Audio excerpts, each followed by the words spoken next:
Salut à tous, c'est RSTV Gaming et je vais vous montrer comment faire Minecraft sur une ligne. Donc on va prendre ce premier command block en répétition et par la redstone. Tag _e name égale tp add tp. Donc justement ça va mettre dans le tag tp toutes les entités qui s'appellent tp, sinon ça ne marche pas. Ensuite nous avons ce command block qui va justement dire de TP tous les joueurs en dessous qui vont TP toutes les entités TP 5 blocs au-dessus d'eux. Le premier random c'est X, après c'est Y, après c'est Z, c'est important pour après. Donc ce command block est toujours actif et enchaîne, d'ailleurs tous les autres sont comme ça aussi.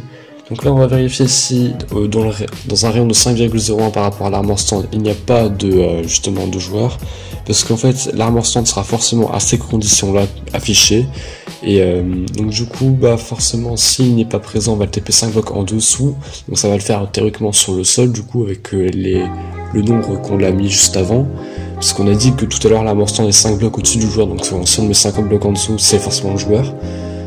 Donc voilà. Ensuite, nous allons mettre en invisible toutes les entités qui ont le tag TP. On va dire que s'il n'y a pas d'armor stand au-dessus du joueur, 5 blocs au-dessus du joueur, on va en faire apparaître un. Donc après ce command block, là justement, c'est vu que ça s'active tout le temps, ça le mettra dans le tag TP, etc.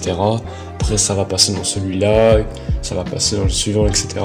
Donc là on revient sur l'invisibilité, et le suivant c'est justement le summon, comme je l'ai dit, 5 blocs en dessous du joueur. Le suivant c'est de mettre la résistance tout le temps pour éviter qu'il meure et qu'on ait des fermes à armor stand. Et on va également, dans le dernier command block, lui mettre fire resistance. Donc vous pourrez poser la vidéo évidemment si vous le souhaitez, parce que ça je vais vite et je le sais. Mais le but c'est surtout de vous montrer les commandes, parce que je pense que c'est ça qui vous intéresse. Donc là pour également juste vite fait le compteur de jour, ça sert plus à grand chose, étant donné que maintenant si vous allez directement dans les menus de votre monde, vous allez directement trouver dans les paramètres le nombre de jours dans lesquels vous avez joué dans le monde. Dans mon cas, je l'ai tourné juste après mes 3 morts, donc 51 jours. Donc voilà comment jouer à Minecraft sur une ligne sur Minecraft Bedrock seulement à l'aide de command block.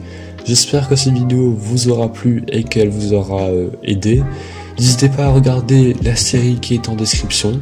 Et en tout cas, n'hésitez pas à vous abonner. Partagez la vidéo à vos amis qui pourraient peut-être aimer le contenu que je propose. Je vous posterai également demain sur mon serveur Discord qui est en description le structure pour avoir Minecraft Tuning directement. Si vous ne savez pas de quoi je parle, allez voir cette vidéo qui est aussi en description. Et comment avoir un structure block qui est en description aussi. Et sinon sur ce, je vous dis tout simplement, à plus.